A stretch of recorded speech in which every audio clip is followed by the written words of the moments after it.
warahmatullahi wabarakatuh. Assalamualaikum warahmatullahi wabarakatuh. Alhamdulillahirabbil alamin.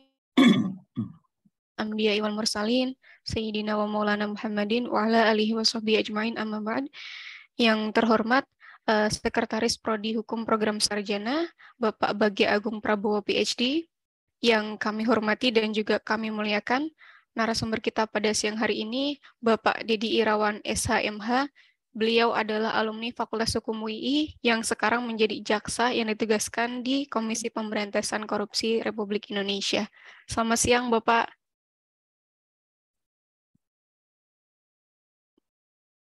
Ya, terima kasih Bapak sudah berkenan hadir pada agenda kami siang hari ini. Yang kami hormati juga Ketua Departemen Hukum Pidana sekaligus moderator kita pada agenda siang hari ini, Bapak Hanafi Amrani PhD. Yang kami hormati Bapak Ibu dosen Fakultas Hukum Universitas Islam Indonesia, serta adik-adik mahasiswa peserta mata kuliah Hukum Pidana Khusus yang kami banggakan. Alhamdulillahirrahmanirrahim. Pada siang hari ini kita bisa menghadiri bersama agenda siang hari ini dalam keadaan sehat walafiat. Hadirin yang kami hormati, program praktisi sharing ini merupakan suatu program di mana adanya kegiatan melibatkan praktisi mengajar di dalam kampus, sehingga diharapkan mahasiswa dapat mendapatkan pengetahuan dengan praktisi secara langsung sesuai dengan keterampilan yang relevan untuk mahasiswa, dan sehingga bisa meningkatkan prestasi akademik mahasiswa baik di tingkat nasional maupun internasional. Program studi hukum program sarjana melalui Departemen Hukum Pidana mengadakan program praktisi mengajar dengan tema delik korupsi, suap, dan gratifikasi pada siang hari ini.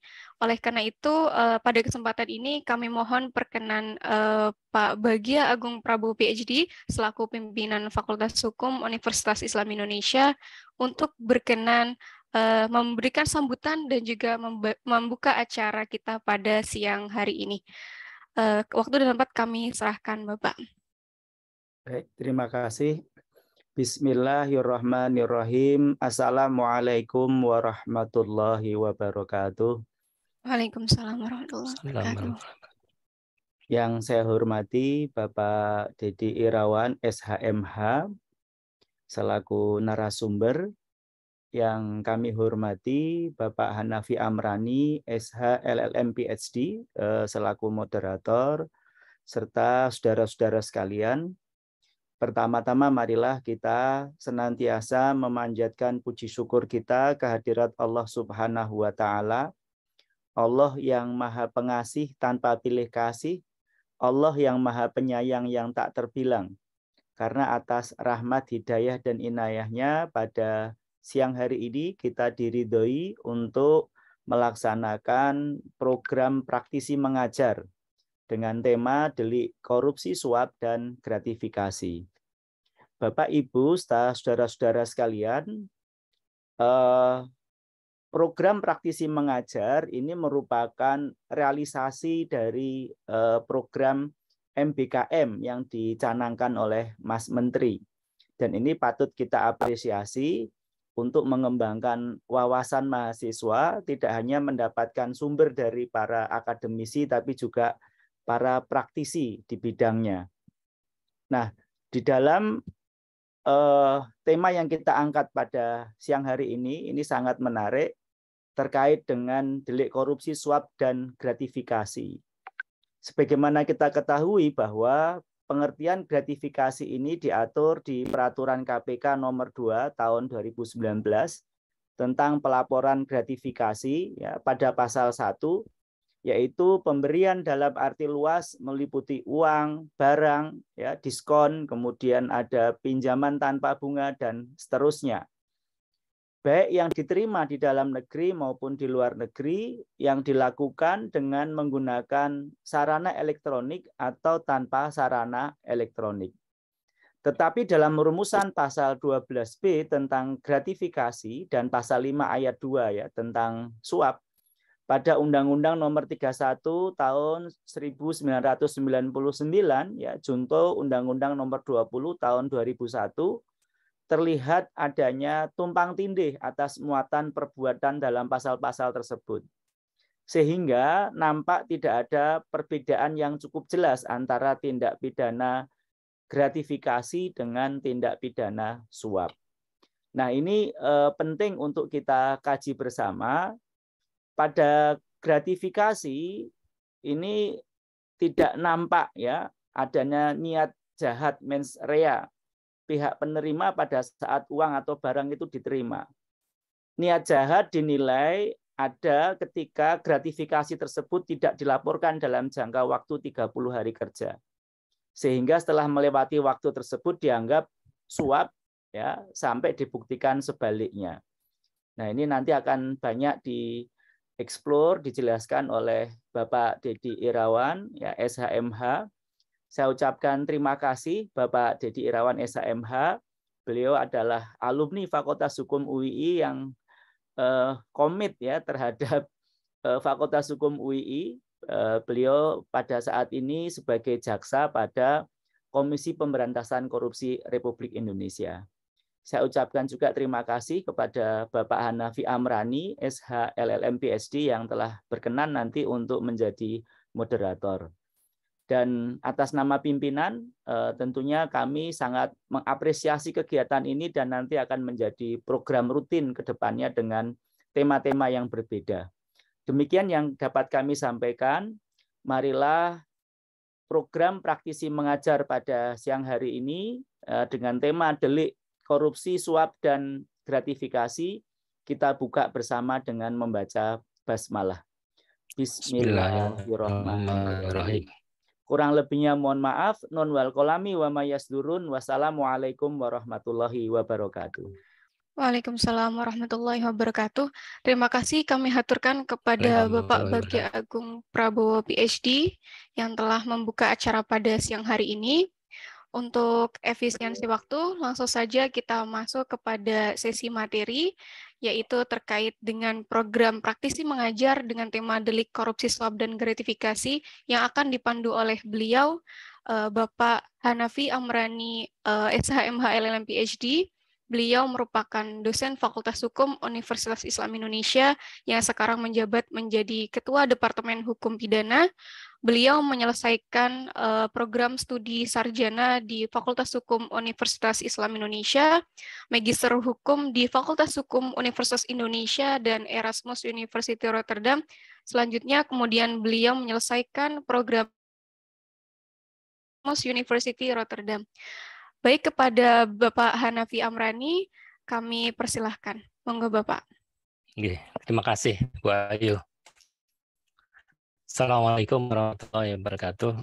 Waalaikumsalam warahmatullahi wabarakatuh. Alhamdulillah wa syukurillah wa la ilaha illallah wallahu akbar. La haula wa la quwata illa billahil aliyil azim. Radhi syahli sadri wa yassir li amri wa hlul 'uqdatam min lisani yafqahu qawli. Yang saya hormati Bapak Bagja Agung Prabowo PhD selaku Sekretaris Program Studi. Yang saya hormati Bapak Dedi Irawan ya, SHMH selaku pembicara pada pagi hari ini, pada siang hari ini.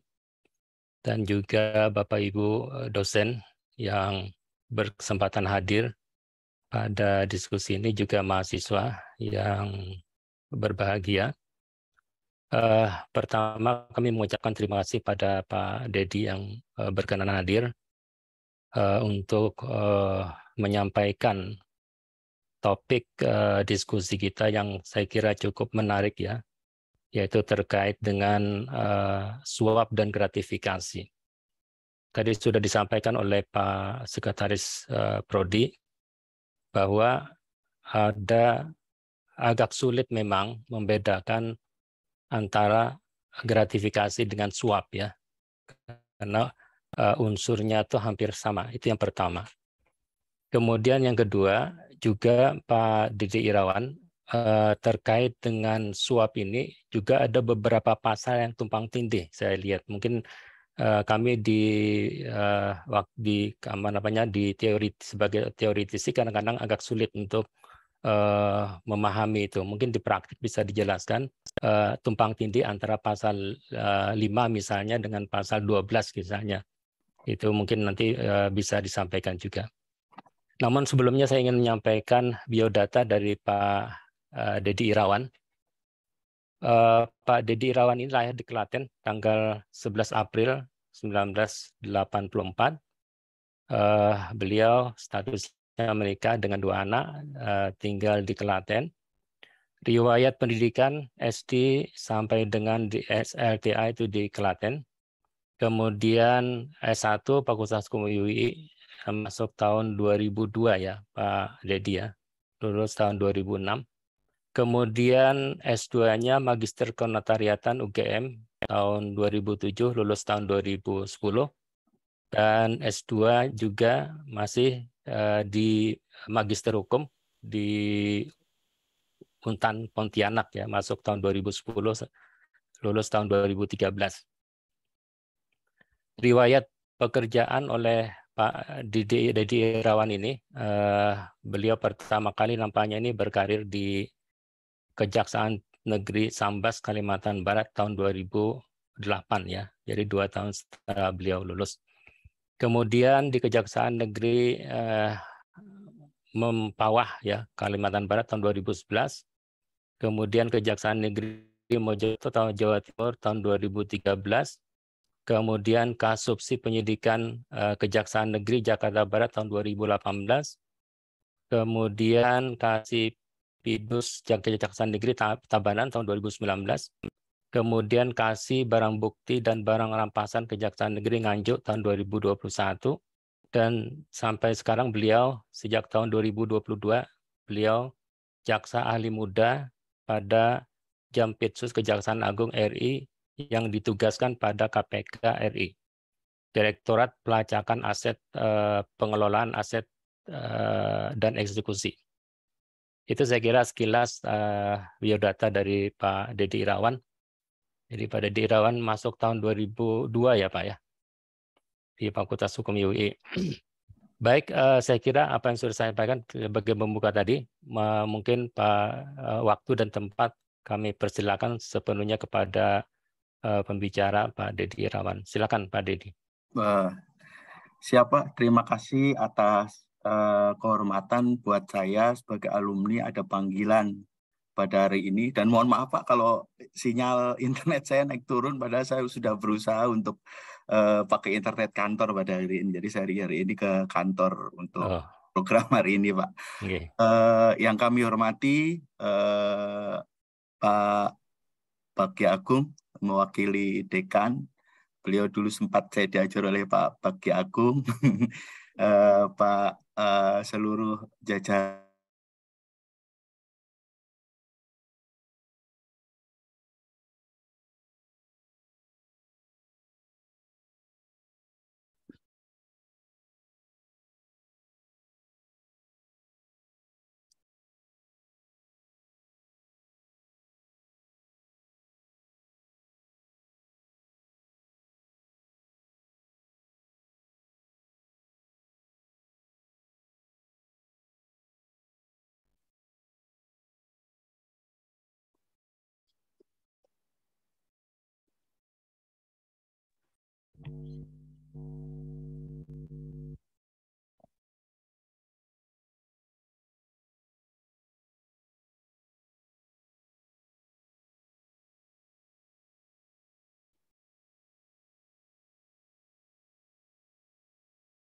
Sepertinya terputus ya, Bu Ayu. Ada gangguan, Pak. Oh. Seperti yang disampaikan beliau tadi. Kayaknya keluar masuk ya. Iya, Oke, Bapak. Oke. Mungkin kayak tadi dari awal mungkin nanti beliau akan koneksinya ketika sudah membaik, kemudian langsung otomatis join Bapak. Yeah. Mungkin kita tunggu sebentar, Bapak Ibu, mohon maaf. Atau bisa dihubungi agar beliau menggunakan HP saja mungkin lebih settle daripada komputer. Terus nanti materinya kita minta kalau mau bantu untuk sharing. Ya, itu bagus itu idenya. Siap-siap Bapak. Jadi suaranya pakai handphone boleh stabil.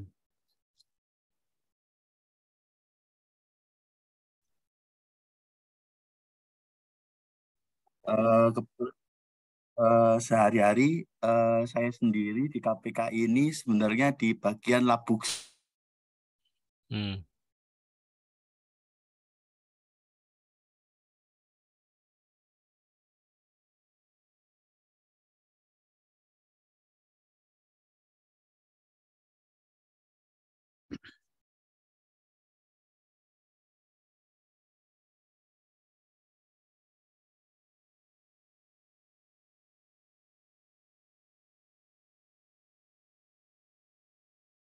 Bagaimana telah dijelaskan Pak Bagia Agung tadi, sebenarnya sudah memberikan definisi yang lengkap apa itu yang dimaksud dengan gratifikasi, di mana gratifikasi adalah semua pemberian yang diterima oleh pegawai negeri atau penyelenggara negara, dalam hari ini penyelenggara negara ataupun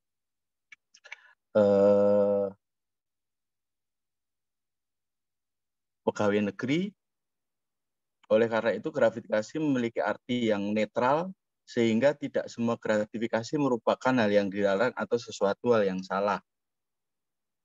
Gratifikasi sendiri bisa berupa uang, barang, rabat, komisi, pinjaman tanpa bunga, tiket perjalanan, fasilitas penginapan, perjalanan wisata, pengobatan cuma-cuma, ataupun fasilitas lainnya.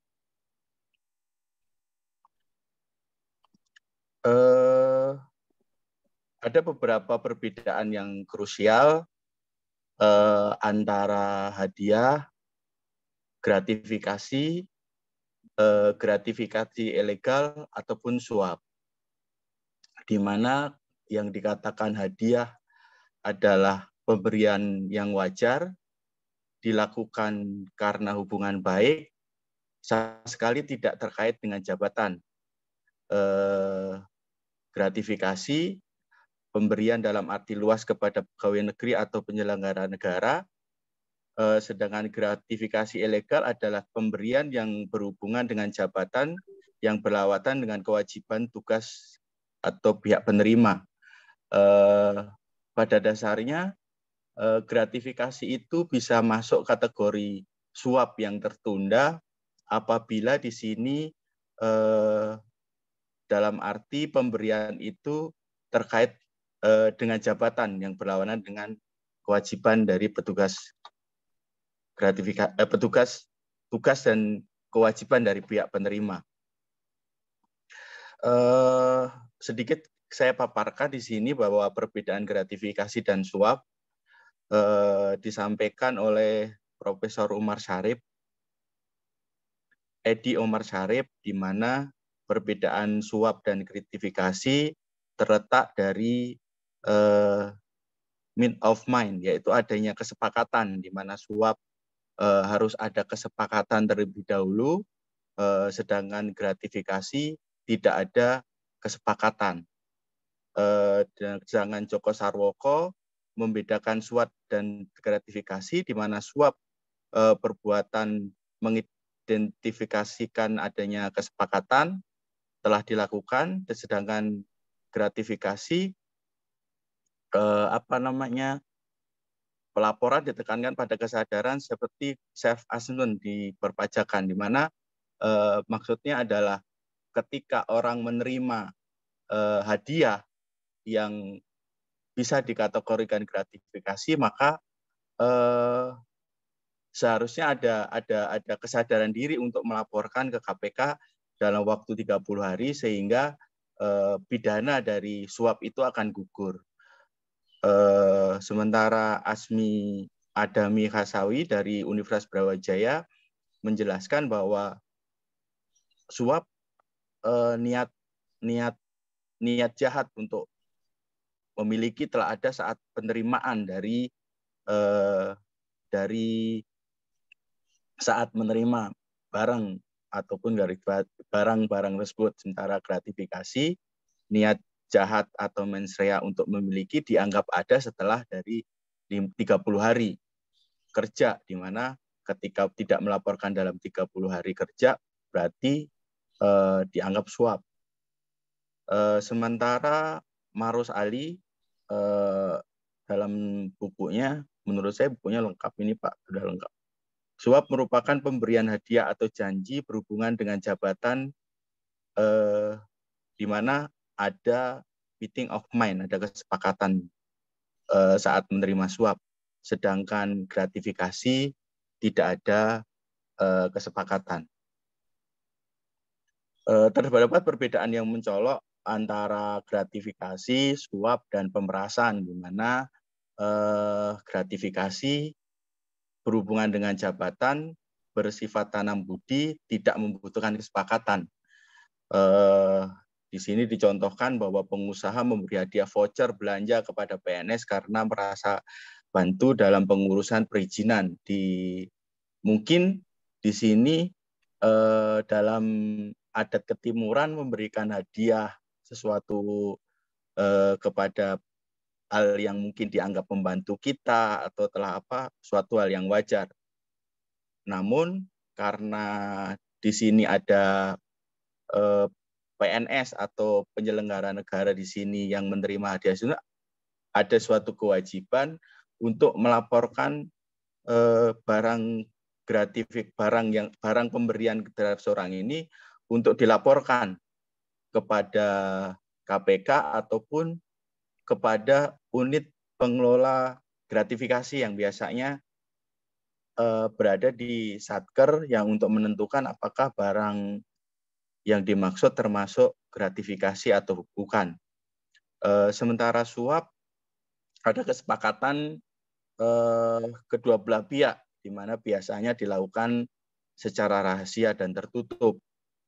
Misalkan pengusaha menyuap pejabat pemerintah untuk mendapatkan proyek, di mana proyek diatur sedemikian rupa untuk memenangkan salah satu perusahaan dalam suatu proyek tertentu. Dalam prakteknya, suap dalam tender ini menurut saya sebagai mohon maaf sebagai jaksa agak sulit. Terkadang sudah terdapat sistem yang sedemikian rupa seolah-olah bahwa tender atau suatu proyek itu berjalan dengan sebagaimana mestinya. Namun terhadap saking rapinya permainan-permainan itu sehingga terkadang aparat penegak hukum agak perlu ekstra dalam mencari alat bukti. Yang ketiga, pemerasan, di mana kalau untuk pemerasan ada permintaan sepihak dari penerima jabatan yang sifatnya memaksa, di mana di sini lebih ke bersifat penyalahgunaan kekuasaan. Misalkan orang yang ikut tender yang harusnya menang, maka karena tidak memberikan sesuatu, maka akan digugurkan calon peserta dalam suatu proyek yang bisa. Jadi di sini kuncinya ada sifat paksaan. Ada gratifikasi, sebenarnya gratifikasi pembentuk undang-undang kita juga memahami bahwa adat ketimuran itu sebenarnya tidak serta-merta melarang orang memberikan hadiah. Namun demikian, ada batasan-batasan di mana apa sih sebenarnya yang gratifikasi yang dibolehkan atau tidak dibolehkan.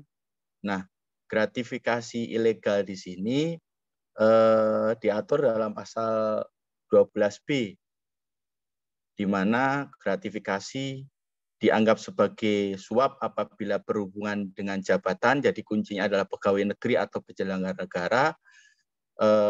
Pemberian suap berhubungan dengan jabatan dan berlawanan dengan kewajiban atau tugas yang harusnya diemban.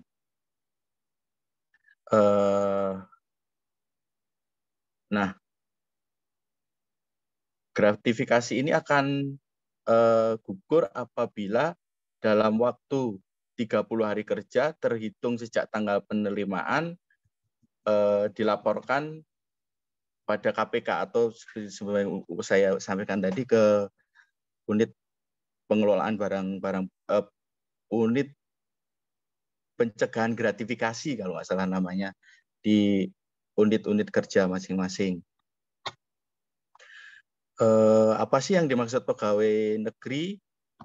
Mungkin secara teoris dapat dibaca dalam pasal 1 angka 2 Undang-Undang Nomor 20 tahun 2021, dan yang dimaksud penyelenggara negara adalah pejabat negara yang menjalankan fungsi eksekutif, legislatif, atau yudikatif, dan pejabat lain yang fungsi dan tugas pokoknya berkaitan dengan penyelenggaraan negara sesuai dengan peraturan perundang-undangan. Ini tadi pengecualian sanksi hukum, di mana sanksi hukum tidak berlaku jika lapor pada Komisi Pemberantasan Korupsi. Nah, di persidangan sendiri, pembuktian gratifikasi tersebut merupakan suap dilakukan oleh penuntut umum jika di bawah 10 juta, di atas 10 juta, dan di bawah 10 juta pembuktian gratifikasi merupakan suap dilakukan oleh penerima gratifikasi sendiri. Nah, ini ciri khas dari UII. Setiap teman-teman memaparkan suatu pemaparan hukum pasti ditanya kaidah Islam yang mengatur tentang hal tersebut. Saya menemukan referensi di mana Islam dan gratifikasi, di mana suatu hari Ibnu Al-Lutubiyah menghadap Rasulullah sambil membawa harta zakat yang dipungut. Ini zakat untuk kalian dan ini hadiah yang diberikan para pembayar zakat untukku. Mendengar hal tersebut, Rasulullah berdiri dan beliau bersabda, seandainya engkau duduk-duduk saja di rumah, ayah atau ibumu sambil menunggu datangnya hadiah, apakah engkau akan diberi hadiah?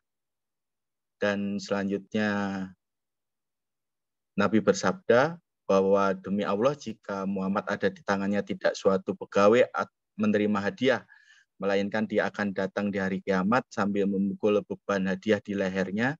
Jika hadiah yang diterima berupa unta, maka ia akan bersuara. Jika bersuara lembu, ia akan menguak. Dan jika berupa kambing, ia akan mengembik. Saksikanlah, bukan aku telah menyampaikan suatu kebenaran. Bagaimana sikap terhadap gratifikasi? Pertama tentu harus menolak apabila terindikasi gratifikasi dianggap suap atau gratifikasi diterima langsung, namun kita laporkan seperti itu.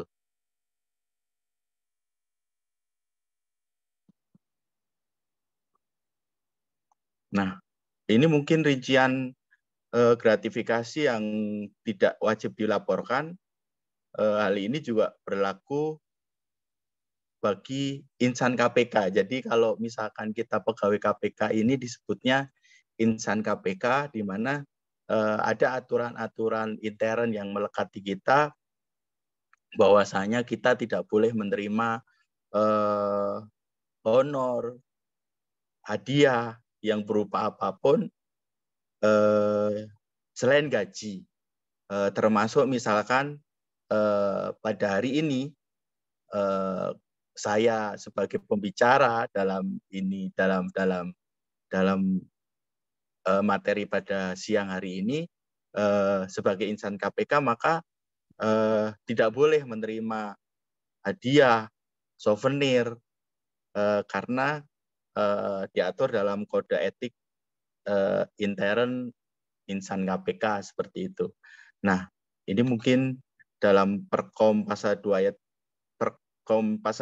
3 Perkom 2 nomor 2 tahun 2019 yang telah merincikan gratifikasi yang tidak wajib dilaporkan, yaitu pemberian keluarga, keuntungan bunga dana yang bersifat umum, manfaat dari koperasi atau organisasi yang sejenisnya berdasarkan anggota yang berlaku umum, perangkat atau kelengkapan yang diberikan peserta untuk kegiatan kedinasan seperti seminar, workshop.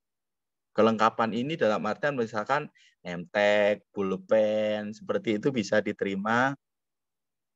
Hadiah dalam bentuk uang atau tukar lain dimaksud dalam hal promosi sosialisasi menggunakan pesan sosialisasi yang tidak memiliki konflik kepentingan. Hadiah apresiasi penghargaan kejuaraan perlombaan kompetisi yang diikuti tidak sendirian. Penghargaan berupa uang atau barang kaitan prestasi kinerja diberikan pemerintah dengan berlaku. Hadiah langsung undian yang berlaku umum. Pemberian terkait musibah, bencana, mungkin nanti bisa dibaca sendiri, kami sudah share.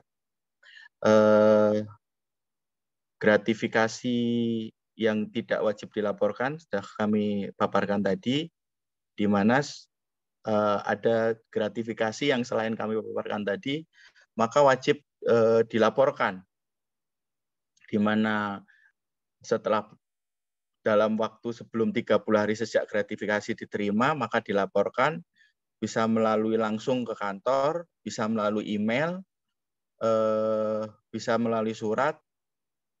Bahkan ada aplikasi sepengetahuan saya di sini, misalkan kita nelpon, bisa diambil apabila akan diambil oleh KPK apabila itu nilainya signifikan. Ataupun misalkan dikirim, itu setahu saya nanti ongkos kirimnya itu akan diganti sama KPK. Lalu mengisi formulir, dari laporan itu maka akan diverifikasi apakah ini masuk gratifikasi atau bukan.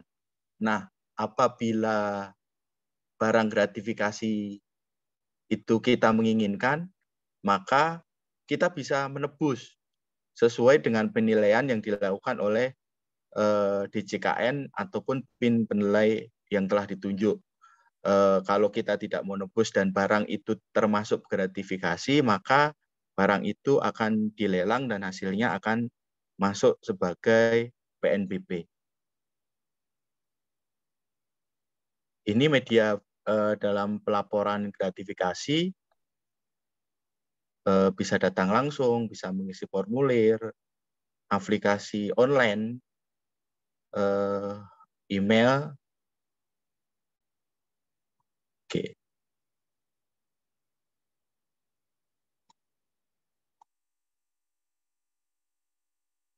Mungkin ya ini. Saya dapat data terakhir terkait laporan gratifikasi agar tak balas budi, di mana kurang lebih pada tahun 2021 terdapat 2.112 laporan, di mana laporan tersebut senilai 8 miliar dan dinyatakan sebagai milik negara dan dianggap sebagai gratifikasi sebanyak 931 laporan dengan hasil 2,4 miliar. Yang asal laporannya sendiri 320 berasal dari pemerintah daerah provinsi kota, 70 dari BUMN, 32 dari kementerian, 61 dari lembaga pemerintahan. Kunci dari pencegahan korupsi adalah jangan mau jadi korban ataupun jangan mau jadi pelaku. Mungkin mohon maaf Pak Hanafi kalau hanya itu yang bisa saya paparkan. Mungkin sedikit banyaknya lebih enak kalau misalkan kita diskusi. Ya. Dan mohon maaf nih Pak untuk penanganan perkara gratifikasi suap maksudnya. Kebetulan saya baru sekali menangani perkara suap, yaitu mungkin yang belum lama adalah perkara suap Bupati Nganjuk Pak. Dan waktu itu karena penanganannya waktu itu berada pada Kejaksaan Agung dan untuk meminimalisir adanya konflik of interest, kami hanya pada tahap pelimpahan dan dakwaan aja, Pak. Untuk selebihnya ditackle oleh Kejaksaan Agung. Dan sekali lagi untuk di sini pun kebetulan bidang saya sendiri adalah di bidang labuksi. Jadi saya di sini lebih pada pelacakan aset, perawatan barang bukti, dan eksekusi. Selebihnya terima kasih dan mohon maaf, monggo kalau mau dilanjutkan dengan diskusi. Terima kasih. Oke, terima kasih Pak Dedi Irawan. Saya kira ada beberapa hal yang disampaikan oleh Pak Dedi terkait dengan gratifikasi itu ya. Yang pertama adalah bahwa gratifikasi itu sebetulnya netral, tadi dikatakan ya. Kalau itu tidak ada hubungannya dengan dengan jabatan dan berlawanan dengan kewajiban dan tugas. Yang kedua, gratifikasi, untuk membedakan gratifikasi dengan suap itu adalah meeting of mind, ada kesepakatan ya. Jadi kalau gratifikasi memang pemberian, kalau dalam ilmu hukum itu mungkin ada hubungan hukum satu arah ya. Satu arah artinya tidak ada ijab kabul antara si pemberi dengan si penerima. Nah, sehingga ini merupakan ciri daripada gratifikasi apabila kita bedakan dengan dengan suap. Kemudian yang ketiga yang bisa saya catat di dalam Undang-Undang Tindak Pidana Korupsi itu juga dijelaskan pejabat negara atau pegawai negeri yang menerima gratifikasi itu, yang diduga ya menerima hadiah, istilahnya bukan gratifikasi ya, menerima hadiah dari seseorang dan dia menduga ya bahwa itu ada hubungan dengan pekerjaannya, maka wajib melaporkan kepada KPK paling lama 30 hari, wajib melapor. Nah, kalau misalnya itu dilaporkan kepada KPK, kemudian KPK akan meneliti apakah pemberian itu merupakan gratifikasi ataukah pemberian itu wajar ya sebagai suatu hadiah. Kalau itu merupakan gratifikasi, maka pemberian itu akan diminta oleh KPK. Tetapi kalau misalnya KPK berpendapat bahwa itu merupakan hadiah, maka pemberian itu akan dikembalikan kepada pejabat atau pegawai negeri atau penyelenggara negara tadi. Nah, cuman dalam praktiknya kan kalau dalam dalam pasal 12C itu kalau tidak salah 12B ya, unsurnya itu cuma dua. Yang pertama adalah berhubungan dengan jabatan, yang kedua adalah berlawanan dengan kewajiban atau tugas. Jadi pembuktian terkait dengan unsur itu tentu saja setelah pemberian itu tidak dilaporkan dan itu oleh KPK terindikasi adanya suatu gratifikasi. Oleh karena itu maka unsurnya itu yang dua itu saya kira penting sekali untuk menyatakan bahwa pemberian itu adalah merupakan termasuk gratifikasi, yaitu ada kaitan dengan jabatan dan juga dibuktikan terkait dengan berlawanan ya atau berlawanan dengan kewajiban dan tugas daripada pejabat negara tadi. Saya kira itu yang bisa saya simpulkan, yang bisa dari paparan Pak Dedi Irawan tadi. Kepada mahasiswa silakan untuk memberikan pertanyaan dengan mengangkat tangan ya di mana situ. Silakan atau langsung untuk bertanya kepada Pak Dedi terkait dengan gratifikasi ini. Monggo, silakan.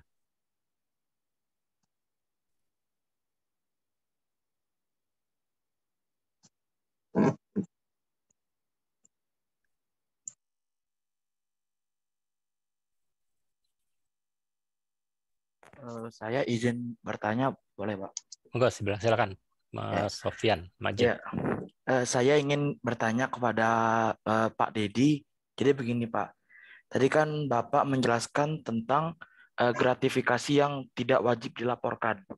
Nah, yang ingin saya tanyakan adalah apakah tindakan yang terdapat di dalam gratifikasi yang tidak wajib dilaporkan itu, misal kita laporkan itu bakal tetap diproses seperti gratifikasi yang wajib dilaporkan.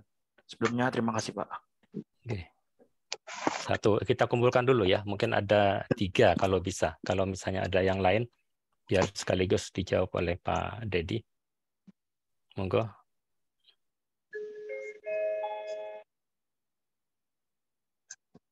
Selamat siang. Diberitahukan pada pegawai yang benar. Monggo, Mas Randi Irawan. Saya Bismillahirrahmanirrahim. Assalamualaikum warahmatullahi wabarakatuh. Izin bertanya Pak, dalam kasus misalnya kepala daerah yang misalnya bapaknya menjadi gubernur, terus anaknya jadi bupati atau wali kota, dan di situ kan ada hubungan keluarga seperti tadi yang di contoh gratifikasi yang tidak wajib dilaporkan. Tapi untuk kasus misalnya ada pemberian dari ayah yang gubernur ke anak yang bupati itu gimana Pak ininya Pak? Kasusnya. Oke. Terima kasih Pak. Ya, terima kasih. Ada lagi?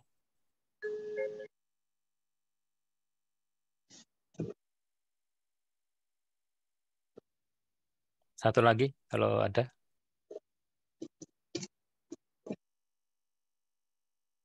Baik, untuk sementara 2 dulu, Pak Dedi. Monggo, silakan Pak Dedi. Siap.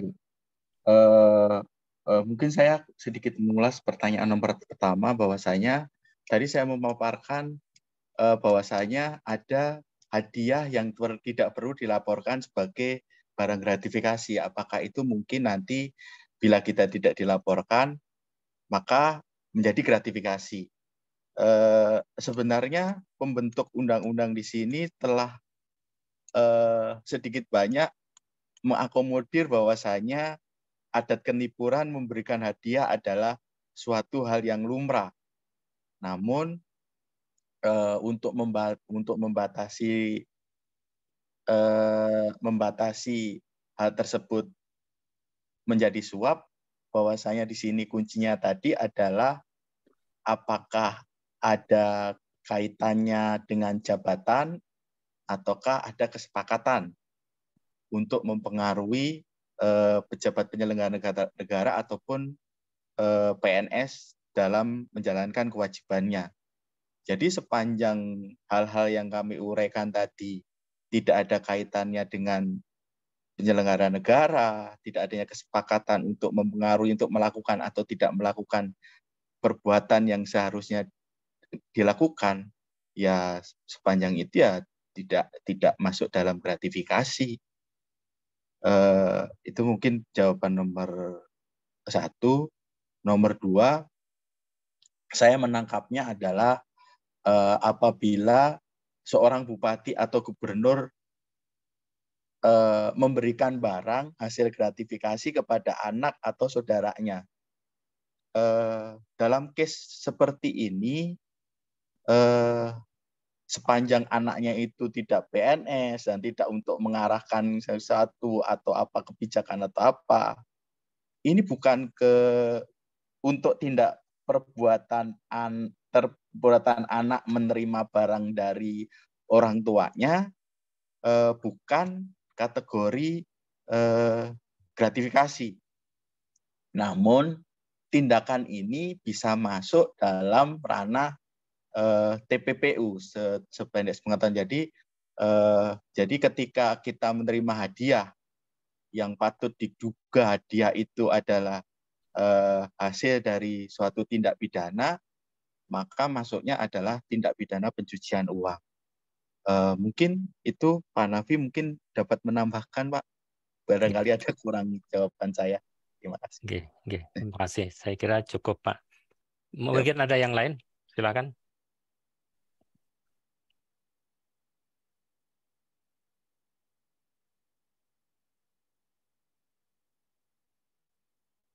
Ya, monggo silakan Mas David ya. Baik, Assalamualaikum warahmatullahi wabarakatuh. Assalamualaikum. Izin bertanya Pak, perkenalkan nama saya Muhammad David Hanif, saya mahasiswa angkatan 2022. Saya ingin bertanya Pak, mengenai gratifikasi, apakah peminjaman berupa misalkan katakanlah mobil mewah atau helikopter untuk transportasi itu termasuk gratifikasi Pak, tapi tidak diberikan, hanya dipinjamkan begitu Pak. Sekian, terima kasih. Assalamualaikum warahmatullahi wabarakatuh. Oke, terima kasih. Ini terkait dengan pemberian pinjaman helikopter ya, yang juga sudah pernah terjadi. Monggo yang lain ada lagi? Oke, sementara itu dulu Pak Dedi, silakan. Siapa? Jadi intinya seperti ini. Seperti saya sampaikan tadi, intinya ada kesepakatan atau tidak yang saya sampaikan tadi berulang-ulang ya. Itu misalkan masuk suap atau enggaknya. Nah, ini baru gratifikasi atau tidak, maka kita harus menilai. Misalkan sewa helikopter dalam rangka apa misalkan. Soalnya misalkan di Papua, Pak, teman-teman kami yang bertugas di Papua, antar kabupaten itu jauh, Pak. Biasanya ada pesawat kecil gitu, Pak. Misalkan saya diundang oleh Kabupaten A misalkan dalam rangka untuk mengisi. Maka diberikan fasilitas saya untuk mempermudah akomodir saya ke kabupaten tersebut, saya difasilitasi, taruhlah helikopter di situ. Ini umum, semuanya ikut misalkan dan terlibat dalam acara tersebut, misalkan dari Muspida, semua mendapat perlakuan sama, yaitu disewakan helikopter. Itu bukan gratifikasi karena itu berlaku umum. Namun ketika menjadi gratifikasi, ketika nilainya ternyata lebih dari 10 juta kalau nggak salah, 10 juta, ya menurut saya masuk dalam kategori gratifikasi. Seperti itu, Pak, pemberian fasilitas. Apalagi sekarang fasilitas, misalkan fasilitas orang memberikan fasilitas terhadap pejabat negara, ada hal maksud lain enggak terkait pemberian tersebut? Mungkin itu jawaban dari saya, Pak. Oke, terima kasih, Pak Ya, Dedi. Silakan yang lain.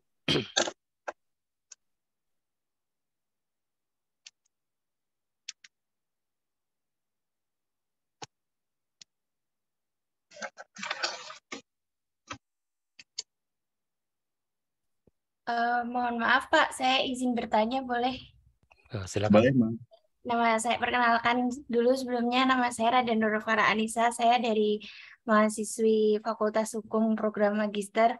Saya ingin bertanya kepada Bapak Dedi Irawan terkait bagaimana menurut pendapat Bapak terhadap penyelesaian tindak pidana korupsi yang saat ini diselesaikan melalui upaya restoratif justice, karena sebagaimana kita ketahui kan korupsi ini merupakan suatu perbuatan yang dianggap merugikan keuangan negara.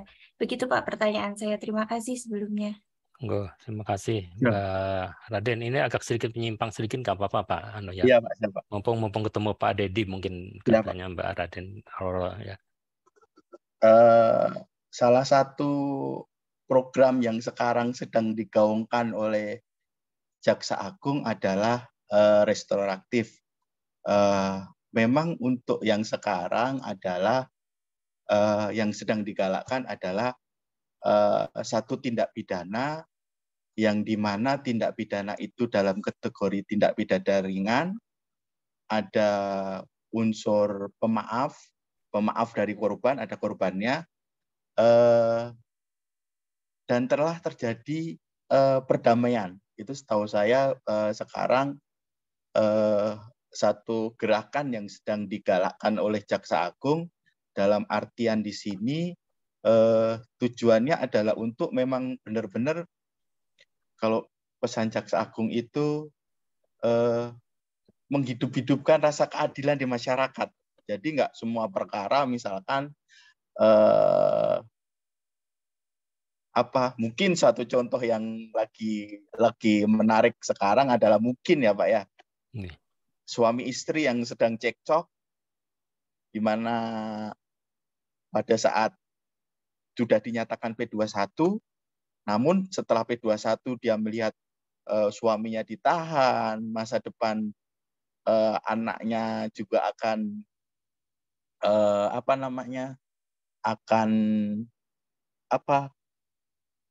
akan terganggu, dimaafkan, maka itu bisa dilakukan retroaktif.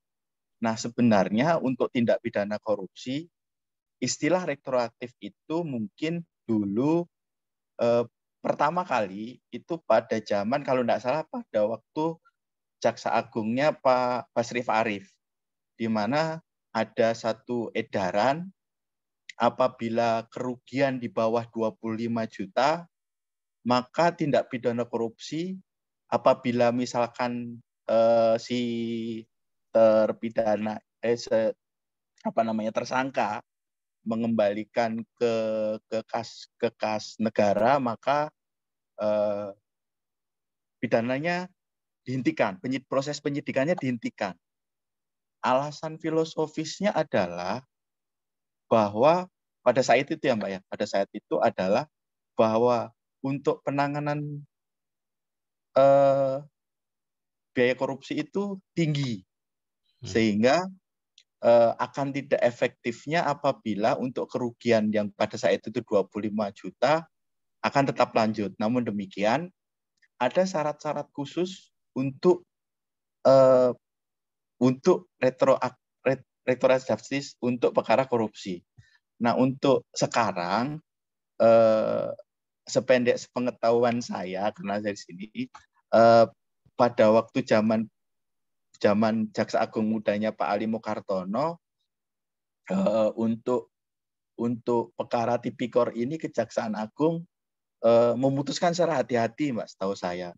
Prosesnya masih digodok, apakah masih melanjutkan yang 20 juta dan Pak Basrif Arif, ataukah ada peraturan baru.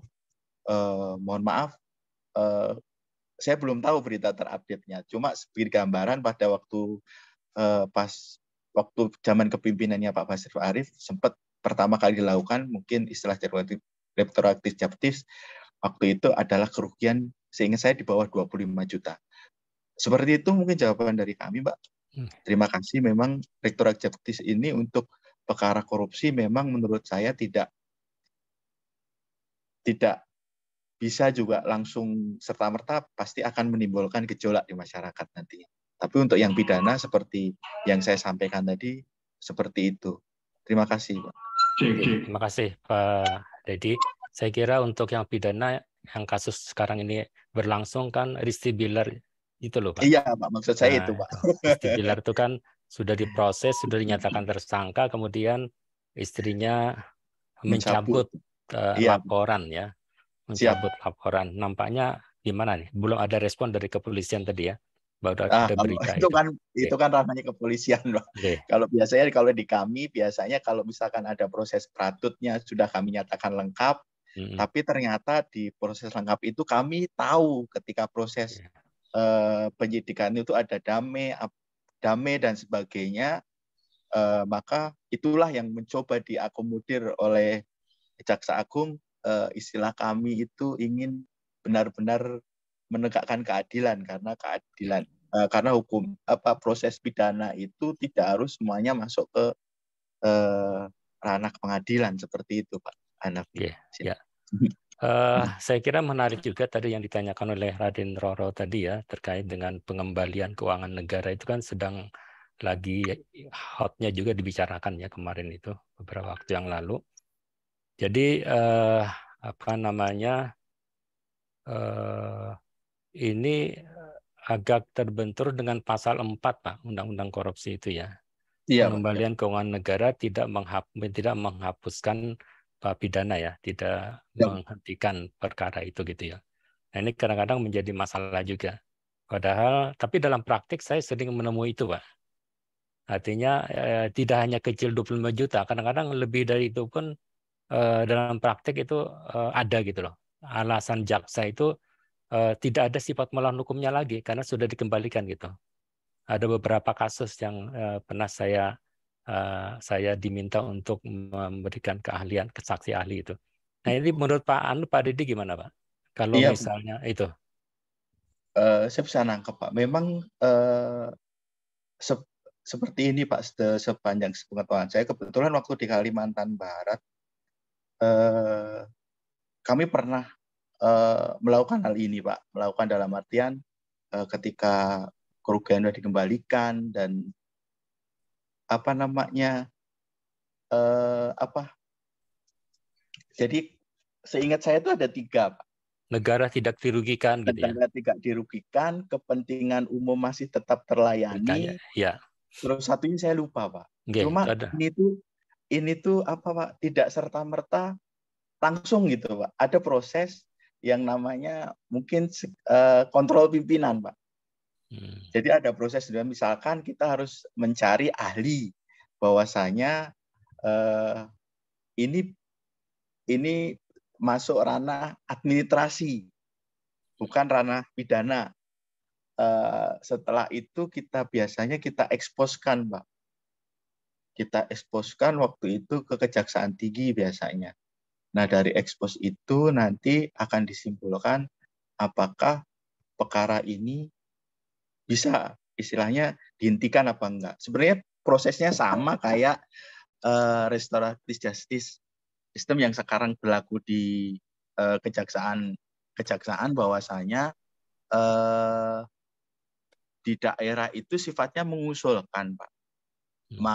Nanti yang akan memutuskan adalah Jaksa Agung Muda Tindak Pidana Umum sendiri, Pak. Jadi langsung dari pusat yang akan memimpin ekspos, Pak. Apakah perkara ini masuk bisa dihentikan apa enggak? Dalam artian saya menganggapnya bahwa bukan karena ketidakpercayaan pimpinan terhadap anak buah, tapi lebih ke kontrol, Pak.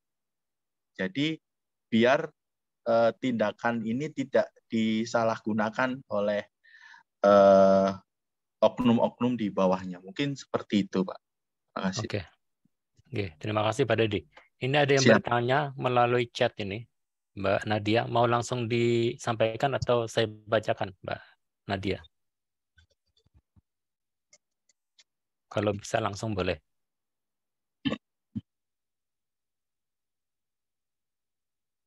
Wow. Baik, kalau gitu saya bacakan aja Pak Dedi ya. Siapa? Izin bertanya Pak, bagaimana cara membedakan tindak pidana korupsi, suap, dan gratifikasi dalam hal TPPU? Apakah sudah bisa dipastikan predikat crime dari TPPU tersebut adalah korupsi atau memungkinkan gratifikasi yang menjadi predikat crime-nya? Siapa? Ini juga agak menurut saya agak melenceng dari tema nih, Pak. Terkait TPPU. Saya akan jawab sebisa saya. Tadi saya sekilas baca terkait materi pada siang hari ini sudah saya bagikan ke Mbak Ayu, mungkin bisa nanti di-share ke teman-teman. Siapa? Untuk TPPU, apakah prinsip TPPU itu adalah melekat pada pidana asalnya. Nah, pidana asalnya itu misalkan tidak pidana korupsi atau misalkan gratifikasi, otomatis dia terima suap. Nah, nanti TPPU-nya ya tidak pidana asalnya ke korupsi. Dari tindak pidana korupsi itu ada kegiatan menyamarkan, mencoba menghilangkan harta-harta hasil kejahatan dari pidana asal. Sebenarnya predikat crime dalam TPPU itu bukan hanya tindak pidana korupsi saja. Setahu saya di situ diatur tidak pidana yang dalam tanda kutip akan menghasilkan uang gitu, Pak. Rinciannya mohon maaf saya lupa. Yang ancaman pidananya di atas 5 tahun. Iya Pak, ada rinciannya di situ setahu ada saya. 24 macam ya. Iya, ada 24 macam. Tadi maaf Pak, lupa. Nah, jadi melekat, cuma untuk pembuktiannya ada dua. Bisa dia secara bersamaan, dalam artian dalam dakwaannya dibuat secara kumulatif, yaitu tidak pidana asal, predikat krimnya, yaitu misalkan korupsi, atau misalkan narkotika, atau misalkan perikanan, atau perkara pajak, dikumulatifkan dengan TPPU. Namun demikian, misalkan dirasa kurang cukup bukti, jadi kadang itu jaksa itu ada satu kondisi kurang yakin Pak, tindak pidana pokoknya bisa terbukti apa enggak. Maka biasanya dibuktikan dulu tindak pidana asal, baru TPPU-nya yang akan kita buktikan. Seperti itu, Pak. Jadi bisa dua cara seperti itu. Mungkin itu yang bisa kami jawab, Pak. Oke, terima kasih Pak Dedi. Mudah-mudahan penanya sudah mendengar apa yang dijelaskan oleh Pak Dedi. Ada satu lagi Pak Dedi, ini ya, dari Abdullah Purbo Laksono, memberikan pertanyaan terkait dengan budaya di desa. Jadi budaya di desa itu cukup berbeda dengan budaya politik atau pemerintahan pada nasional secara umumnya. Di desa katakanlah memberi rokok itu adalah hal yang sangat wajar. Masyarakat menganggap itu sebagai bentuk terima kasih kepada kepala desa yang telah menyempatkan waktunya untuk melayani kebutuhan masyarakat. Sedangkan budaya desa sendiri, hubungan antara individu dengan individu masih sangat rekat. Jadi secara umum, cara berpikir masyarakat desa masih diselimuti dengan perasaan. Nah, ini termasuk gratifikasi atau tidak? Nah, ini pertanyaannya, Pak.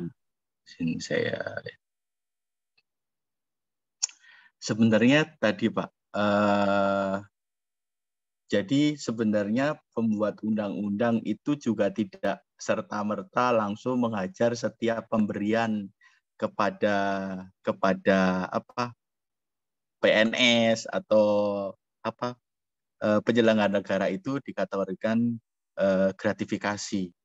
Mungkin memang kalau untuk uang itu lebih riskan, Pak, daripada misalkan bentuk makanan atau tadi rokok, yang menurut saya juga nilainya misalkan diuangkan tidak lebih dari 300.000.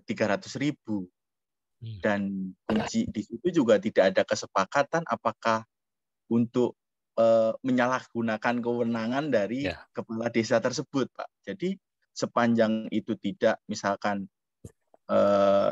nih Pak, saya dibantu kepala desa untuk membuat KTP, sementara KTP itu saya ngerasa dilancarkan sama Pak Lurah, nggak dipersulit.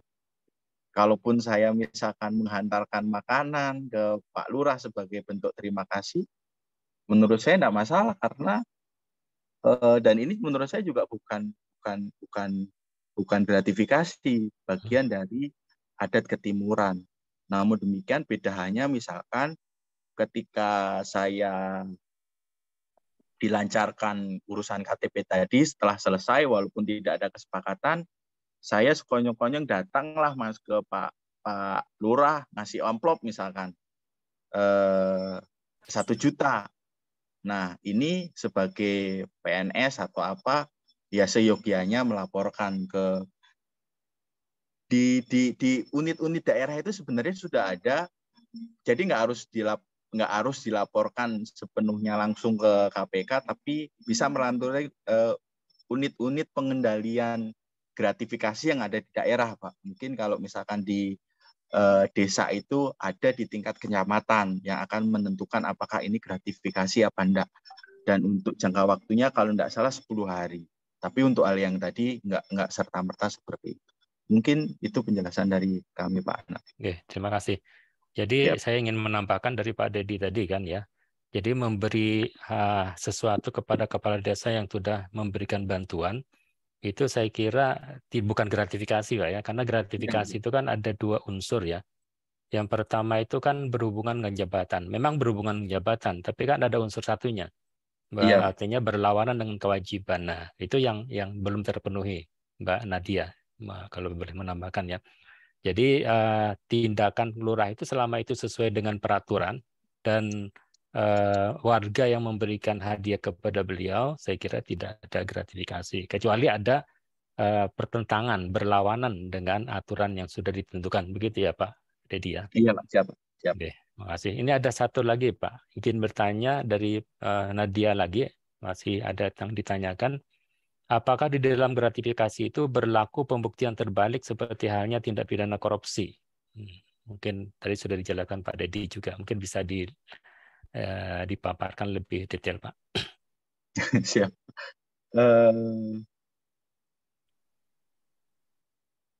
Jadi untuk mungkin kaitan ini pasal 12B ya Pak ya, mungkin yang relevan dengan pertanyaan ini. Betul ya. Iya Pak. Pasal 12B bahwa, mohon maaf Pak, di kantor kami lagi pengecekan sirine alat pemadam kebakaran Pak. Okay. Jadi kalau kurang ini Pak, mohon maaf. Jadi pasal 12B itu yang nilainya 10 juta atau lebih, pembuktian bahwa gratifikasi tersebut bukan merupakan suap dilakukan oleh penerima gratifikasi. Sedangkan yang nilainya kurang dari 10 juta, pembuktian bahwa gratifikasi suap itu dilakukan oleh penuntut umum. Mungkin ini sebagai acuan dari pertanyaan Saudara Nadia tadi Pak. Mungkin ya. itu jawaban saya. Ya, betul. Ya, makasih Pak. Satu lagi ada Andang. Ya, perilaku gratifikasi serta suap itu sudah menjadi banalitas di negara kita. Artinya perilaku gratifikasi serta suap ini sudah menjadi banal atau biasa sekali dalam persepsi masyarakat, yang menjadi pertanyaan saya, bagaimana perilaku suap serta gratifikasi ini menjadi perbuatan yang kembali ditakuti oleh masyarakat. Sementara itu di tiap lembaga pemerintah sudah banyak terpasang banner zona integritas anti suap serta gratifikasi. Apakah dalam prakteknya sudah sejalan dengan spanduk yang sepasang itu? Jadi ini dia ingin bertanya bagaimana agar masyarakat takut dengan suap gratifikasi itu, Pak. Sebenarnya ini sebagai bentuk bagaimana pencegahan tindak pidana korupsi secara umum ya Pak ya. Di mana ada upaya preventif dan di mana ada upaya pencegahan dan upaya penindakan, mungkin secara umum, secara teori seperti itu. Pencegahan mungkin salah satu kegiatan pada siang hari ini bisa dikategorikan sebagai bentuk pencegahan, berarti mana kita mengedukasi, memberitahu masyarakat umum sebenarnya kan ada hadiah, ada gratifikasi atau suap. Gratifikasi sama suap memang tidak boleh apapun bentuknya. Tapi kalau hadiah lain dengan gratifikasi, itu yang boleh. Nah, yang kedua, dari segi penindakan, ya semakin gencar dilakukan penindakan, mungkin menurut saya sebagai bentuk suatu hal yang efektif yang akan menimbulkan rasa takut bahwasanya bahwasanya selain dipidana, pelaku tidak korupsi akan rasa malu mungkin yang mungkin ditekankan di sini, rasa malu mungkin yang kita sering lihat meme di pemberitaan bahwasanya kalau orang Jepang korupsi maka akan menunduk, sementara kalau misalkan pelaku korupsi yang berada KPK setelah keluar dari KPK maka dia akan dada-dada, rasa malunya itu kayak semacam hilang.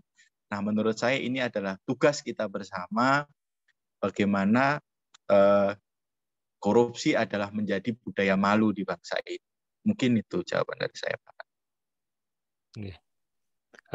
Pertanyaan lagi, Pak. Ini kaitannya dengan pasal 18 kalau saya menyimpulkan di sini, yaitu Siap. terkait dengan pembayaran uang pengganti. Siap. Jadi di dalam pasal 18 itu disebutkan jumlah uang pengganti yang wajib dibayarkan adalah sejumlah yang dikorupsi. Itu bunyi pasal 18.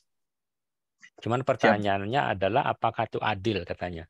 Karena dia korupsinya besar sekali, misalnya berapa ratus miliar, dan biasanya korupsi itu kan membutuhkan waktu ya untuk menindak ya. Bisa setahun, bisa 5 tahun, bisa 10 tahun. Nah, Siap. sementara uang korupsi itu sudah berkembang biak gitu. Sudah dijadikan investasi kemana-mana, artinya sudah berjumlah besar sekali. Ketika diputus oleh pengadilan, dia harus membayar uang pengganti sejumlah yang dikorupsi, yang 10 tahun yang lalu. Itu Siap. pertanyaannya adil enggak gitu kira-kira? Sebenarnya mungkin saya secara normatif akan menjawab, Pak. Sebenarnya sebagai seorang jaksa kita tugasnya melaksanakan putusan dari hakim sebenarnya, Pak. Poinnya kan satu yang pertama. Yang kedua memang sebenarnya tidak serta-merta hanya hasil perbuatan, Pak. Soalnya ada, misalkan orang melakukan kerugian 1 miliar itu, Pak. Biasanya uang penggantinya juga akan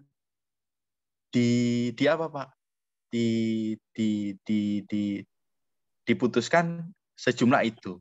Yeah. Namun demikian, dalam proses penyidikan dan penyelidikan, kadang diperoleh barang bukti, Pak. Barang bukti hasil-hasil kejahatan yang memang tidak bisa dibuktikan bahwa ini adalah hasil yang diperoleh dengan sah.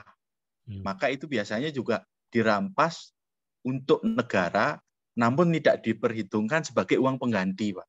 Nah itulah, ya Pak, di direktorat kami yang melakukan eksekusi itu. Mungkin wacana yang menarik adalah, mungkin bocoran bahan akademis ya Pak ya, ada putusan MA, Pak. Putusan MA Joko Susilo, Pak. Perkara pengadaan simulator SIM kalau nggak salah ya. Iya betul, simulator SIM. Iya, Pak.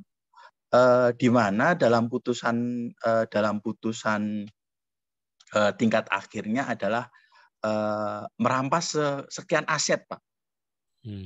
Yang itu oleh Direktorat Labuksi telah dilakukan eksekusi. Ada yang dirampas, ada yang kami itu ada skema yang namanya istilahnya PSP, Pak. Yeah. PSP itu adalah satu skema dimanfaatkan oleh instansi yang membutuhkan, Pak.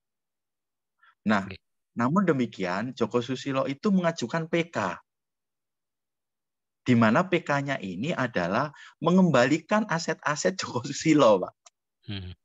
Mungkin saya menunggu kajian akademisnya seperti apa ketika sebenarnya udah dieksekusi, uang udah masuk ke apa Pak, PNBP, dimasuk ke kas negara.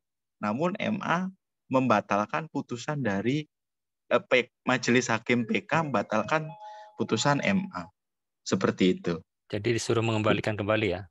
Iya Pak, kami serahkan. Terakhir itu kami berdiskusi terkait pajak, Pak. Ketika Joko Susilo memiliki harta tersebut sekian tahun, dilaporkan nggak pajaknya? Namun realisasinya seperti apa belum, Pak. Mungkin yaitu salah satu mungkin dari sisi akademisi bisa menurut saya menarik, Pak. Ketika putusan MA merampas, sudah kita eksekusi barang-barangnya, sudah kami jual, udah ada pihak ketiga di sini, misalkan dia udah balik nama apa, namun perintah Hakim PK suruh mengembalikan. Seperti apa skemanya? Mungkin itu kajian akademis yang bisa sedikit bocoran. Terima kasih. Menyambung Pak ya, ini menarik. Saya jadi ingin bertanya juga nih Pak. Kasus Joko Susilo itu kan memang banyak hartanya yang disita ya, yang dirampas oleh negara. Cuman oleh pengacaranya itu dinyatakan bahwa apakah harta Joko Susilo yang tidak ada kaitannya dengan tindak pidana korupsi yang sedang diproses itu juga bisa disita gitu loh. Artinya bisa nggak kira-kira secara Sebenarnya ya. kalau menurut saya ini Pak ya, mohon maaf ya Pak ya, sebenarnya seorang pejabat penyelenggara negara itu kan pendapatannya terukur Pak. Ya. Gajinya berapa, ininya berapa, ataupun kalau enggak dari situ yang dilaporkan berapa Pak. Kan ada pelaporan harta yang misalkan saya gajinya 10 juta ternyata punya harta 10 miliar. Itu kan ada misalkan dalam kegiatan penyidikan ada proses yang sedemikian rupa untuk mempersangkakan orang dengan suatu pasal dari perbuatan pidana. Menurut saya ketika kita menemukan indikasi perbuatan pidananya taruhlah tahun 2010 cuma tanahnya dibeli tahun 2009, apakah ini hasil kejahatan dari 2010? Menurut saya inilah fungsi peran dari tindak pidana TPPU, Pak.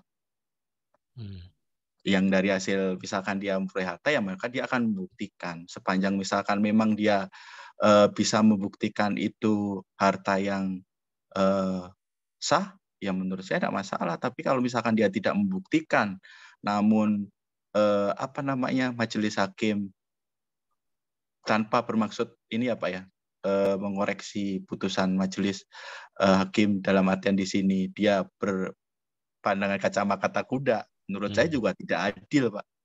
Seperti itu. Itu pandangan saya pribadi, Pak. Makasih. Siap. Ini ada lagi, Pak. Tadi dijelaskan sebelum ada insan KPK sebelumnya ya, jika ada insan KPK yang menerima gratifikasi akan diproses sesuai dengan kode etik yang ada. Dari situ saya mau bertanya, untuk pelaksanaannya siapakah yang berhak menindak insan KPK tersebut dan apa konsekuensinya yang akan diterima oleh insan KPK yang menerima gratifikasi? Siap. Jadi lahirnya Undang-Undang Komisi Pemberantasan Korupsi yang baru, yaitu Undang-Undang Nomor 19 Tahun 2019, mengamanahkan adanya satu dewan baru di komisi, yaitu Dewan Pengawas. Di sini terkait pelanggaran kode etik yang dilakukan oleh insan KPK, maka akan diproses oleh Dewan Pengawas yang akan melaksanakan sidang kode etik. Di situ nanti akan memutuskan apakah pelanggaran ringan, sedang, dan berat. Nah, tapi sanksi dari Dewan Kode Etik ini bersifat internal, Pak. Bisa misalkan dia di surat teguran ringan, dihentikan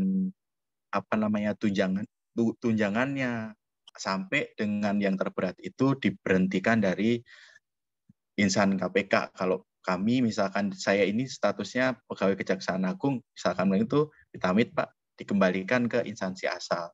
Namun apabila ada pelanggaran pidana, maka sanksi etik ini tidak menghalangi atau tidak menutup tanggung jawab pidananya. Mungkin itu yang bisa Pak jelaskan.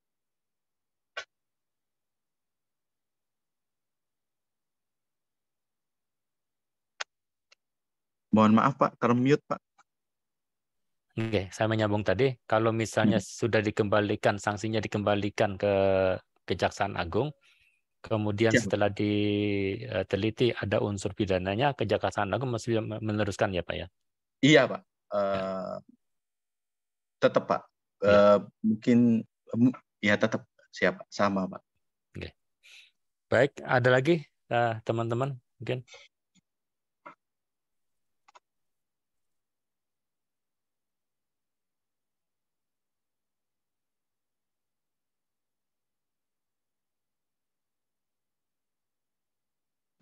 Mohon maaf ke-mute, Bapak. Oh ya, saya tuh mute karena di tempat saya ada azan takut kalau mengganggu.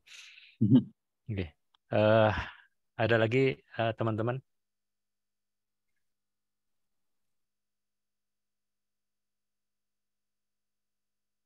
Ada Vito ya.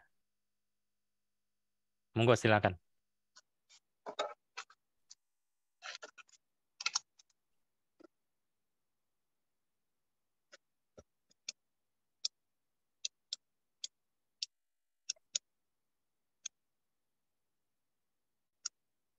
Ada Bu Ayu? Oh, tertulis. Oke, saya bacakan. Bila mana dalam proses penyidikan, misalnya penyidik menyita harta kekayaan, tapi senyatanya harta yang disita itu sebenarnya bukan harta kekayaan si tersangka, namun ada pihak ketiga yang memilikinya. Itu proses penyelesaiannya bagaimana ya Pak? Kebetulan di dalam pasal 19 Tipikor juga tidak menjelaskan secara eksplisit siapa yang disebut pihak ketiga itu. Iya, Pak. Yeah. Memang di sini, saya langsung jawab ya Pak ya, mohon maaf Pak izin Pak. Pihak ketiga di sini adalah misalkan ternyata objek tanah dalam agunan bank, Pak. Nah, memang secara prakteknya Pak, kami sendiri akan kesusahan dalam melakukan eksekusi seperti itu. Misalkan ada suatu bangunan yang diduga hasil perbuatan korupsi, namun objek tersebut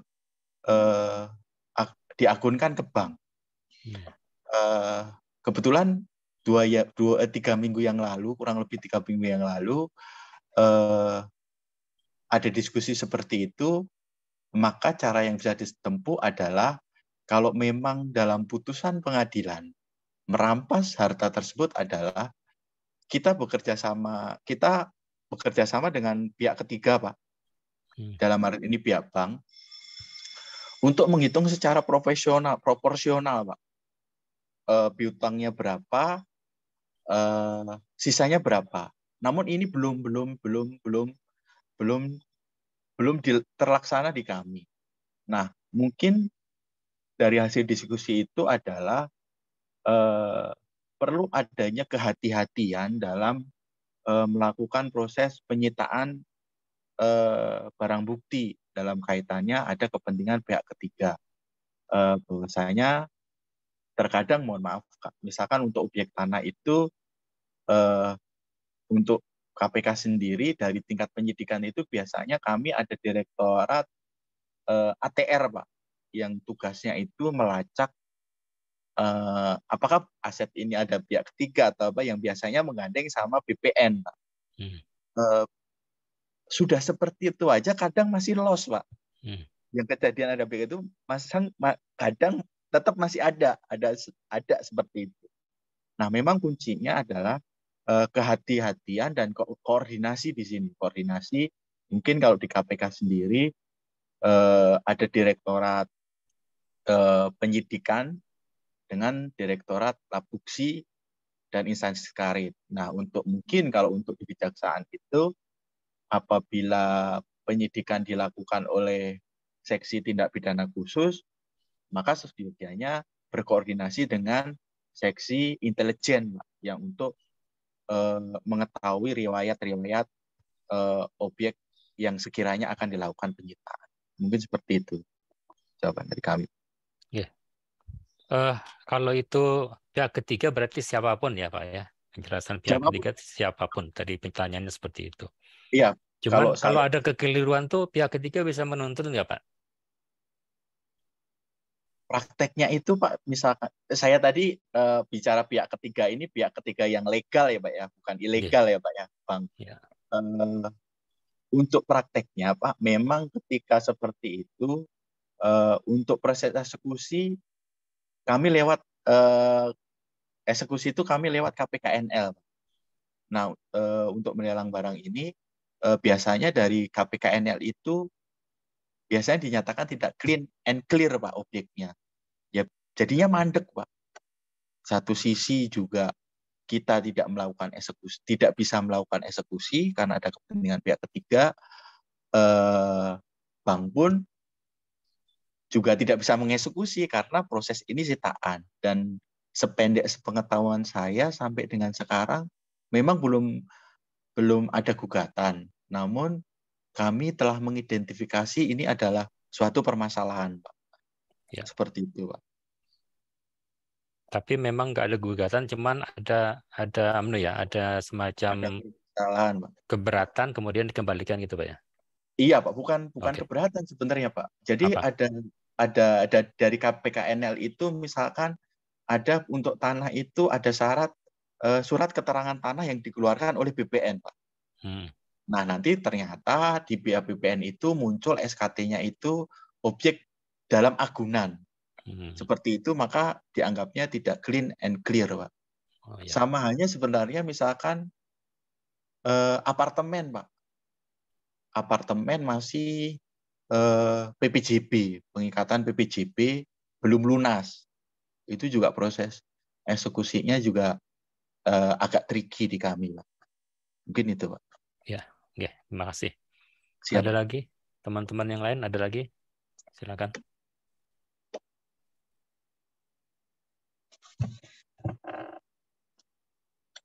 Masih ada, Bu Ayu? Oke, nampaknya sudah nggak ada lagi Pak Dedi. Siap, mungkin Pak, siap. Sebagai penutup mungkin bisa minta Pak Dedi semacam closing statement ya untuk menyemangati teman-teman yang sedang belajar di kuliah ini, Pak. Silakan. Siap.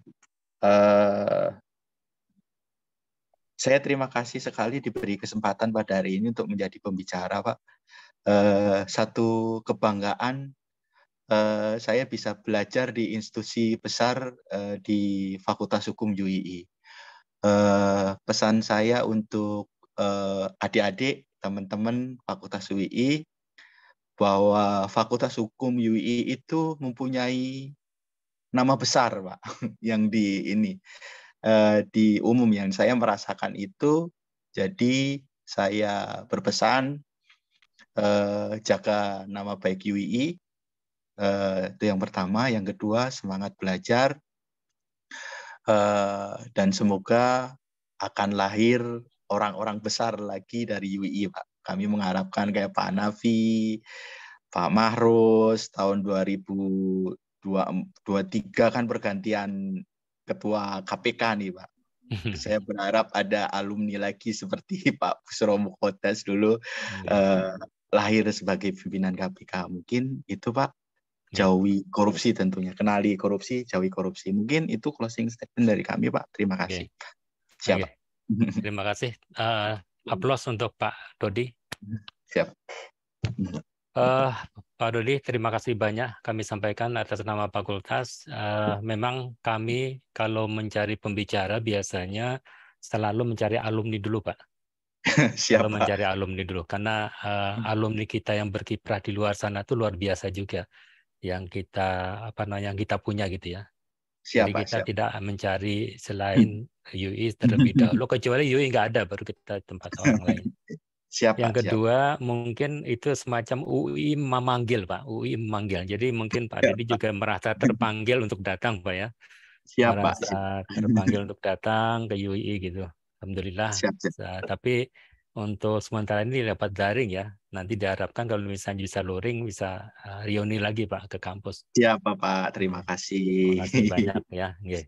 Siap, Pak. Itu saja saya kira untuk Bapak Ibu sekalian. Terima kasih Pak Bagia masih ada di sini. Terima kasih Pak Bagia mewakili fakultas. Dan juga teman-teman dari tenaga kependidikan yang menjadi panitia di sini masih bisa bertahan. Terima kasih atas bantuannya sehingga acara ini dapat terlaksana dengan baik. Dan kepada adik-adik, terima kasih juga untuk bisa bertahan di acara ini. Walaupun hari libur ya, mudah-mudahan ilmu yang disampaikan oleh Pak Dedi Irawan itu bermanfaat untuk adik-adik sekalian, dan itu akan menambah wawasan ya, di samping juga di kelas dibahas terkait dengan tindak pidana korupsi sebagai bagian dari mata kuliah hukum pidana khusus. Baik, saya kira saya selaku moderator mohon maaf apabila ada beberapa hal yang tidak berkenan. Terima kasih sekali lagi. Billahi taufiq wal hidayah. Assalamualaikum warahmatullahi wabarakatuh. Waalaikumsalam warahmatullahi wabarakatuh. Saya kembalikan ke Terima kasih Pak pembawa Dedi, acara. Pak Hanafi. Terima kasih, Pak. Terima kasih, Pak. Terima kasih Siap. kami haturkan kepada Bapak Dedi Irawan SHMH yang telah berkenan menjadi narasumber kita pada siang hari ini, dan juga kami Hanafi Amrani PhD yang telah memandu acara pada siang hari ini. Para hadirin yang kami hormati, demikian telah kita ikuti bersama program praktisi mengajar yang insya Allah sangat membantu kita lebih memahami terkait dengan delik korupsi suap dan juga gratifikasi. Kami dari panitia mengucapkan terima kasih telah berkenan hadir pada agenda siang hari ini, dan mohon maaf apabila dalam penyampaian penyelenggaraan acara ini ada hal-hal yang kurang berkenan. Demikian Bapak Ibu, terima kasih sekali lagi. Kami selaku panitia menutup acara ini. Wassalamualaikum warahmatullahi wabarakatuh. Assalamualaikum warahmatullahi wabarakatuh. Waalaikumsalam warahmatullahi wabarakatuh. Terima kasih.